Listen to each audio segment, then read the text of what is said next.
আসসালামু আলাইকুম প্রিয় দর্শক, আশা করি সবাই ভালো আছেন।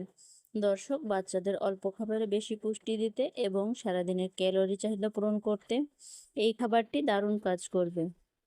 দর্শক, বাচ্চাদের খাবার রেসিপি আজকের পর্বে থাকছে বাচ্চাদের জন্য সকালের একটি হেলদি নাস্তার রেসিপি। দর্শক, বাচ্চারা যদি সকালের নাস্তা পরিপূর্ণ ও পুষ্টি সম্পূর্ণ করে করানো হয়, তাহলে সারাদিনের পুষ্টির চাহিদা অনেক অংশ পূরণ হয়ে যায়। আর এই কথা আমার না, পুষ্টিবিদরা বলে থাকে। আর তাই আপনাদের সাথে তেমনই একটি নাস্তা রেসিপি শেয়ার করছি। আশা করছি আপনাদের কাছে ভালো লাগবে। তো এখন কথা না বাড়িয়ে চলে যাচ্ছি মূল রেসিপিতে। প্রথমেই আমি একটা মুরগির ডিম নিয়ে নিচ্ছি।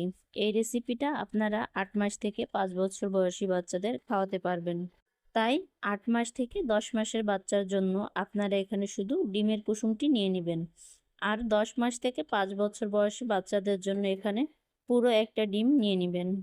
বাচ্চাদের সারাদিনের পুষ্টির চাহিদা পূরণ করতে তার প্রতিদিনের খাবার তালিকায় একটি হলেও ডিম রাখা প্রয়োজন। কারণ পুষ্টিবিদরা বলেন, ডিম হচ্ছে বাচ্চাদের জন্য আদর্শ ও সুপারফুড। এই ডিম বাচ্চাদের উচ্চতা ও স্মৃতিশক্তি বাড়ায়। এক কথায় বাচ্চাদের জন্য ডিম খুব উপকারী ভূমিকা পালন করে। ডিম ফেটিয়ে নেওয়া হয়ে গেলে এখানে দিয়ে দিচ্ছি ১ কাপ পরিমাণ স্বাভাবিক তাপমাত্রায় থাকা লিকুইড গরুর দুধ। যে বাচ্চাদের খাবারে এখন পর্যন্ত গরুর দুধ যুক্ত করেননি, তারা এখানে বিশুদ্ধ খাবার পানি ব্যবহার করবেন। তারপর মিশিয়ে নিচ্ছি ১ চা চামচ পরিমাণে চালের গুঁড়ি। এখানে আপনারা চালের গুঁড়ির পরিবর্তে আটা অথবা ময়দাও দিতে পারেন। আমি আবারও প্রতিটি উপকরণ খুব ভালো করে মিশিয়ে নিচ্ছি। এমনভাবে মিশিয়ে নিতে হবে যেন কোনো দানা না থেকে যায়। এবার চলে আসলাম চুলায়। চুলায় একটা প্যান বসিয়ে দিয়ে দিলাম সামান্য পরিমাণে ঘি। আপনারা এখানে ঘিয়ের পরিবর্তে বাটার অথবা অলিভ অয়েল তেলও ব্যবহার করতে পারেন। আর চাইলে স্কিপও করে যেতে পারেন। এরপর এই মিশ্রণটি দিয়ে দিব।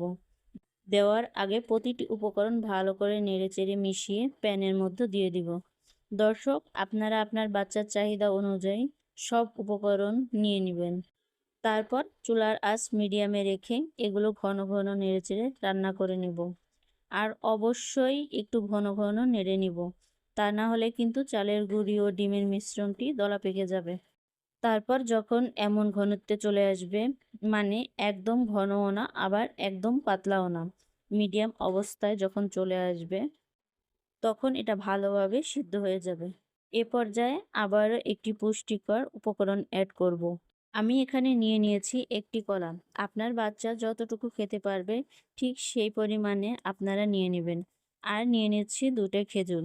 এবার খেজুর ও কলাটিকে কাঁটা চামচের সাহায্যে ভালো করে ম্যাশ করে নিচ্ছি। দর্শক, কলা এবং খেজুর বাচ্চাদের জন্য ওজন বৃদ্ধি সহায়ক একটি খাবার। বাচ্চাদের ওজন, শক্তি ও মেধা বিকাশে দারুণভাবে কাজ করে। দর্শক, কলা খেজুরে কিন্তু ন্যাচারাল সুগার থাকে, তাই বাচ্চাদের খাবারে ন্যাচারালি মিষ্টি হয়ে যাবে। এক্সট্রা কোনো চিনি, মিশ্রি অথবা গুড় ব্যবহার করার প্রয়োজন নেই। যাই হোক, ভালো করে ম্যাশ করে আবারও নিয়ে আসলাম চুলায়। এখন এই মিশ্রণটি দিয়ে দিচ্ছি। প্রতিটি উপকরণ আবারও খুব ভালো করে নেড়েচেড়ে মিশিয়ে নিচ্ছি।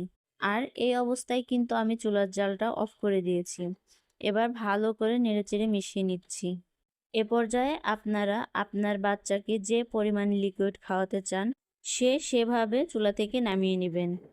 এই তো তৈরি হয়ে গেল বাচ্চাদের জন্য সকালের খুবই হেলদি একটি নাস্তা। খাবারটি বাচ্চাদের এনার্জি দিবে। দর্শক, বাচ্চারা যদি খেতে না চায়, তাহলে বাচ্চার ওজন ও উচ্চতা, স্মৃতিশক্তি কি করে বাড়বে? এই জন্য আপনাকে মা হিসেবে খুঁজে বের করতে হবে যে আপনার বাচ্চা কোন ধরনের খাবার খেতে পছন্দ করে। তাই ভিন্ন ভিন্ন বেলায় ভিন্ন ভিন্ন খাবার খাওয়াতে হবে। দর্শক, আমার এই রেসিপিটি যদি আপনাদের ভালো লেগে থাকে, তাহলে প্লিজ একটি লাইক দিবেন।